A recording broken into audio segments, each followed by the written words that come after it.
Tiniyak naman ng Malacanang nahahanap ng paraan ng pamahalaan ng win-win solution para sa mga manggagawa at employer.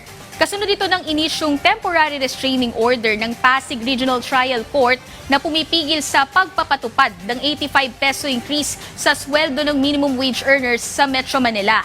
Ayon kay Palace Press Officer at Undersecretary Claire Castro, susunod ang pamahalaan sa TRO. Gayunman, tiniyak niyang hindi rito nagtatapos ang pagsisikap ng administrasyon na maisulong ang kapakanan ng mga manggagawa at patuloy nitong ipinaglalaban ang nararapat na benepisyo para sa kanila.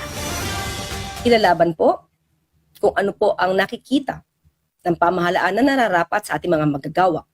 Pero pakikinggan din po ng pamahalaan kung ano po ang hinaing ng mga negosyante. Mas maganda po talaga na maging balanse ang pagtingin dito para hindi magkaroon ng mas malalim na problema o suliranin para both parties, ang employees and employers, ay magkaroon ng win-win solution sa issue na ito.